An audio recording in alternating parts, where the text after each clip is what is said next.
L'innovation avec Anissé Mbida. Bonjour Anissé. Bonjour Ambline, bonjour Fanny. Bonjour. Bonjour à tous. L'innovation du jour, c'est peut-être la fin des zones blanches. On va bientôt pouvoir téléphoner et accéder à Internet n'importe où, que ce soit en pleine mer ou au milieu du désert. Oui, alors Incroyable. dit comme ça, on a l'impression qu'on parle d'un téléphone satellite. Vous savez, Ben oui. ceux qui ont des paraboles ou ceux qui ont des grosses antennes. Eh bien, pas du tout.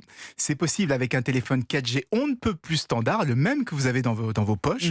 Alors comment ? Eh bien, grâce à une idée toute simple, plutôt que de dépendre des antennes 4G au sol, qui ont une portée de centaines de mètres, Oui. eh bien, on installe ces antennes dans l'espace, sur des satellites, ce qui permet de couvrir d'un coup plusieurs centaines de kilomètres. Alors jusqu'ici, c'était purement théorique, mais on vient de prouver que ça marche. Et la première communication téléphonique entre deux mobiles classiques via un satellite a eu lieu il y a quelques semaines. C'était entre les États-Unis et le Japon.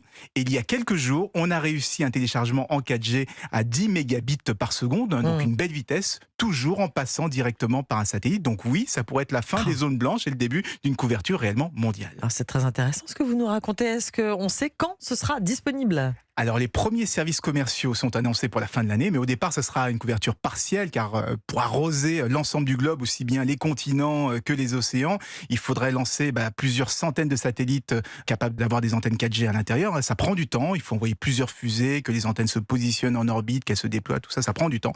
Mais tout pourrait s'accélérer car le secteur est en pleine ébullition actuellement. Des acteurs les plus avancés comme AST Mobile ou Link Global sont désormais rejoints par des géants. SpaceX, par exemple, qui est en train de convertir ses satellites en modèle compatible avec n'importe quel téléphone. C'est impressionnant. Par contre, la question qu'on se pose forcément, c'est est-ce qu'il faudra changer d'opérateur pour en profiter ? Non, ça sera un complément. Des accords vont être passés avec nos opérateurs actuels pour combler les trous qu'il y a dans leur réseau.